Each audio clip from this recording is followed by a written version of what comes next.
नमस्कार, मैं प्रशांत कुमार बोलो जिंदगी से इस वक्त मौजूद हूँ द्वारिका मंदिर बोरिंग कैनाल रोड में। यहाँ पे राधा और कृष्ण की मूर्ति विराजमान है और इसी मंदिर के बारे में भी और जानकारी लेने के लिए हमारे साथ यहाँ पे मौजूद हैं इस मंदिर को चलाने वाली जो समिति है उसके अध्यक्ष रंजन यादव जी। तो सबसे पहले रंजन जी, आप ये बताइए कि जो मंदिर जो है वो कब बना था, इसका क्या इतिहास रहा है? देखिए, सबसे पहले तो आपके बोलो जिंदगी के टीम को बहुत बहुत धन्यवाद कि आप राधा कृष्ण द्वारिका मंदिर परिसर में आप पधारे हैं और आपके चैनल के माध्यम से पूरे देशवासियों को श्री कृष्ण जन्मोत्सव का बधाई देते हैं। यह मंदिर जो है राधा कृष्ण मंदिर सन 1952 के आसपास में ही मंदिर का नींव डाला गया, जो श्री स्वर्गीय द्वारिका महतो के द्वारा निर्माण का इसका जो है नींव डाला गया था। और 1958 में मंदिर जो है अपना रूपरेखा में तैयार होके हम लोगों के बीच में आया। उसके बाद से जो है हम लोग, हमारे पिताजी यहाँ के महंत हुआ करते थे, स्वर्गीय सकलदेव पुजारी। उसके बाद उनके देहांत के बाद जो है हम लोग यहाँ राधा कृष्ण का भगवान श्री कृष्ण का जो है हर एक साल हम लोग जो है जन्मोत्सव जो है बड़ा धूमधाम से हम लोग मनाने का काम करते हैं। और पटना ही नहीं, पूरे बिहार से कृष्ण भक्त भगवान श्री कृष्ण के श्रद्धालुगण जो हैं सब लोग दूर दूर से जो है इस मनमोहक जन्मोत्सव कार्यक्रम को देखने के लिए यहाँ लोग आते हैं। तो आगे की बातचीत करने के साथ साथ हम लोग चाहेंगे कि हमारे दर्शकों को आप यहाँ के मंदिर को दिखाएं और इसके बारे में थोड़ा और विस्तार से बताएं कि यहाँ पे मतलब क्यों ये प्रसिद्ध है और इसकी प्रसिद्धि कहाँ तक है, किस प्रकार से। देखिए, हमारा ये राधा कृष्ण का बागान है, ये गार्डन है, जिसका नाम हम लोगों ने, हमारे समिति के लोगों ने, हमारे समिति के संरक्षक हमारे अखिलेश भैया जी हैं, आपको हम परिचय करा रहे हैं, अखिलेश प्रसाद यादव। और हम लोग सभी के सहमति से हम लोगों ने इस बागान का नाम हम लोगों ने वृंदावन रखा है। वृंदावन? हाँ, चूँकि भगवान श्री कृष्ण जो है वृंदावन में विराजमान है, तो हम लोग चाहते हैं कि यहाँ भी एक ऐसा वन का रूप, ऐसा गार्डन का रूप रहे कि भगवान जो है बीच बीच में यहाँ भी हम लोग को दर्शन देते रह करें। और आगे हम आपको मंदिर का दर्शन कराते हैं।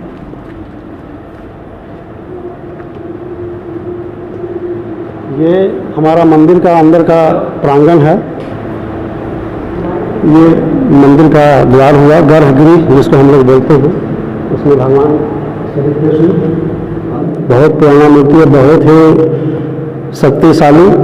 यहाँ जो भी श्रद्धालु आते हैं हृदय से, अपने आत्मा से, अपने आंखों को ध्यान करके बंद करके अगर भगवान से कुछ भी मांगते हैं, उनका मनोकामना हर संभव पूर्ण होता है। ये मेरा खुद का अनुभव है। ये हमारे कान्हा जी हुए, ये राधा जी हैं। बाकी हमारा ये मंदिर का बनावट है, काफ़ी प्राचीन है। इसमें कोई भी जो भी आप मूर्ति देख रहे हैं ये काफ़ी पुराना है। आप देखने से भी आपको लग रहा होगा कि ये काफ़ी प्राचीन है। तो यहाँ आने के बाद जो है एकदम मन में शांति, कहीं कोई तनाव कुछ नहीं, बहुत ही शांति प्रिय जगह है। ये पूरे बिहार में मतलब कि प्रसिद्धि हासिल है इस मंदिर का। तो ये जो मंदिर है ये पटना जैसे प्रसिद्ध शहर में बोरिंग कैनाल रोड जैसे घनी आबादी वाले क्षेत्र का ये मंदिर है और यहाँ पर इसकी प्रसिद्धि भी बहुत ज़्यादा है इस मंदिर की। तो यहाँ पे बड़े बड़े मतलब हस्तियाँ लोग जो राजनीति के क्षेत्र से या किसी और क्षेत्र से ऐसे लोग भी कोई आते होंगे। देखिए, ये मंदिर है भगवान श्री कृष्ण के द्वार में सबका आगमन होता है। यहाँ राजनीतिक आदमी हो, ब्यूरोक्रेट्स हो, मीडिया हो, आम जनता हो, सभी प्रकार के लोग यहाँ आते हैं, अपना मनोकामना पूर्ण करके और जाते हैं। चूँकि मंदिर है, धार्मिक स्थल है, तो धार्मिक स्थल में ऐसा कुछ नहीं है कि केवल राजनीतिक, लेकिन राजनीति में भी जैसे बिहार के पूर्व मुख्यमंत्री आदरणीय लालू प्रसाद जी, वो भी हमारे इस मंदिर में पूजा अर्चना करने आते थे। बिहार के पूर्व स्वास्थ्य मंत्री तेज प्रताप यादव जी हैं, सभी जानते हैं, कृष्ण भक्त हैं, तो वो भी यहाँ आते हैं। आपके हमारे पूर्व मंत्री एवं हमारे स्थानीय विधायक माननीय नितिन नवीन जी विधायक जी हैं, वो भी बढ़ चढ़ के इस पूजा के आयोजन में हिस्सा लेते हैं। ऐसे तमाम बहुत सारे नेता लोग हैं। बिहार पुलिस के डीजीपी साहब हुए, एसएसपी साहब हुए, प्रशासन, हर तरह के लोग इस मंदिर को आते हैं और दर्शन यहाँ पाते हैं भगवान का। तो आगे बातचीत और होते रहेगी। हम चाहेंगे कि मंदिर का जो और भी हिस्सा है उसके हाँ। उसे भी दिखाएं और उसके बारे में बताएं। ये हनुमान जी का है, मकराना बना हुआ है प्राचीन, इसमें बजरंग बली हैं। और ये हमारा मंदिर समिति का कार्यालय है, ऑफिस है ये। हाँ, मंदिर समिति का कार्यालय है। हाँ, ये कार्यालय हुआ। यहाँ गरुड़ भगवान जी हैं। चूँकि अंदर इधर पीछे बहुत सारा मकराना बना है, और भी भगवान को हम लोग यहाँ स्थापित करने का काम करेंगे समिति के द्वारा, आम जनता के सहयोग से। ये हमारे गणेश भगवान हैं, इनका अपना एक स्थान बना हुआ है। यहाँ भगवान राधा कृष्ण मंदिर नाम जरूर है, लेकिन यहाँ सभी भगवान का यहाँ पे अपना अपना एक जगह बना हुआ है। ये हमारे ये कमरा हुआ जो मंदिर के पुजारी हैं, जो पूजा पाठ करते हैं, मंदिर का देखभाल, सुबह से मंदिर का आरती होना, मंदिर का साफ सफाई, सब ये कमरा बना हुआ है।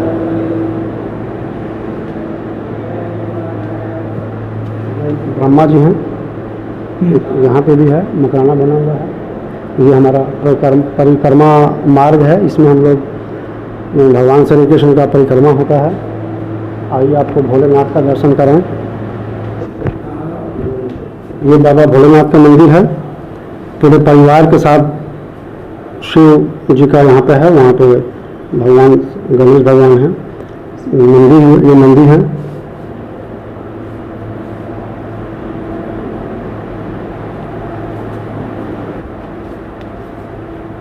ये दुर्गा माता जी का मंदिर है, ये एक अलग इनका यहाँ सभी जगह पूजा पाठ करने के लिए यहाँ हम लोग पंडित जी को रखे हुए हैं। हर जगह अपना पूजा पाठ समय पे, टाइम पे सब होता है, आरती वगैरह भी होता है यहाँ। अभी यहाँ जो ये कुंड दिख रहा है, यहाँ पे ये जो कुंड है, इसमें किस तरह से पूजा पाठ किया जाता है? यहाँ का हवन कुंड है, इसमें हवन वगैरह का जो है, पहले चूँकि हवन जो है मंदिर के अंदर में होता था, लेकिन रंगाई पोताई होने के कारण अंदर काला वगैरह धुआं की वजह से ना हो, इसीलिए मंदिर में समिति की तरफ से एक अलग हम लोग जो है यहाँ पे एक हवन कुंड का निर्माण कराए हैं, जिसमें कोई भी श्रद्धालु आते हैं तो यहाँ पे अपना आसानी से हवन कुंड, यहाँ कोई भी जो मतलब आम दिनों की जो पूजा पाठ है उसमें भी लोग यहीं पे करते हैं। यहाँ सभी लोग के लिए व्यवस्था है, ये एकदम आम जन के लिए है। जिनको प्रतिदिन भी कोई हवन कराना हो या किसी विशेष रूप त्यौहार में या किसी पूजा में अगर हवन कराना है तो भी यहाँ पे हवन का व्यवस्था है। आइए आपको हम मिलवाते हैं हमारे राधा कृष्ण द्वारका मंदिर समिति के मुख्य पुजारी मुकेश पाठक जी, जो हमारे मंदिर के जो भी यहाँ पे जूनियर पुजारी हैं, सबका देख रेख, सबका ख्याल रखने का कार्य जो है इनके जिम्मा है। और साथ साथ भगवान का भी, क्योंकि इनकी ही जिम्मे सारे भगवानों का किस टाइम में पूजा होना है, किस टाइम में आरती होना है, किस टाइम में भगवान का भोग लगना है, हर चीज़ का जो है इनके निर्देशानुसार हम लोग इस चीज़ को हम लोग फॉलो करते हैं। तो ये हैं इस मंदिर के मुख्य पुजारी मुकेश पाठक जी। तो हम इनसे जानते हैं कि पुजारी जी, आप ये बताइए कि यहाँ का जो पूजा का जो आपका प्रतिदिन का जो दिनचर्या है वो किस प्रकार से चलता है यहाँ पे? प्रत्येक दिन का दिनचर्या, जैसे सुबह में पूजा होती है 7 से 8 बजे के बीच में, और शाम संध्या में 7:30 बजे आरती होती है, और दोपहर में 1 बजे 1:30 बजे के आसपास में भगवान को भोग लगाया जाता है, जो प्रत्येक दिन भोग का मतलब यहीं पे बनता है, यहीं भोग लगता है। उस बीच में अगर 5-10 साधु संत भी आ जाए तो उनकी भी व्यवस्था खाने पीने की रहती है। अच्छा, आप ये बताइए कि यहाँ पर कोई भक्त पूजा करने आते हैं तो उनको किन किन बातों का यहाँ पे ध्यान रखना चाहिए? ध्यान बस साफ़ सफाई का ध्यान रखना है, और समय का भी ध्यान रखना है कि 12 बजे से लेकर 4 बजे तक भगवान का पट बंद रहता है, वो शयन कक्ष में रहते हैं, तो वो समय वो पूजा नहीं करें। वो सब चीज़ का ध्यान रखना पड़ता है, गंदगी नहीं फैलावें, समय का पालन सबसे मुख्य चीज़ है। तो अब हम बात करते हैं इस मंदिर के जो मुख्य संरक्षक हैं अखिलेश यादव जी से। तो अखिलेश जी, ये बताइए कि यहाँ का जो मंदिर है, हर साल यहाँ पे जन्माष्टमी का एक बहुत धूम रहता है, इस बार का जो जन्माष्टमी है वो कैसा रहने वाला है यहाँ का? जब से हम लोग यहाँ आए हैं, इस मंदिर में हम लोग आए हैं तो बहुत शांति लगता है। उसी दिन से, आज से नहीं, लगभग 10 साल तो मेरा हो गया कि कम आए इस मंदिर को हम लोग देखे होके। और 2 साल तो लॉकडाउन के चलते हम लोग 20 में 21 में धूमधाम से नहीं किए, लेकिन पूजा हुआ है जो मंदिर का अथी होता है। अबरी हम लोग विशेष में हम लोग अथी किए हैं। पूजा में पूजा होता है, बहुत लोग आते हैं यहाँ के, पूरे मतलब पटना के लोग आते हैं, तो यहाँ पर प्रसाद वितरण भी होता है। फिर वो पदयात्रा भी निकलता है, बड़ी खूब धूमधाम से भी निकल रहा है। तो इस मंदिर में यानी कि इस द्वारिका मंदिर में हर साल जन्माष्टमी का बहुत ही एक अलग चहल पहल के साथ इसको मनाया जाता है। तो इसी के बारे में इस बार कैसे मनाया जाने वाला है जन्माष्टमी, पूरा क्या प्लानिंग है इस बार का, जानते हैं यहाँ के जो अध्यक्ष जी रंजन जी। तो रंजन जी बताइए कि इस बार मतलब कैसे कैसे और क्या क्या होने वाला है जन्माष्टमी में।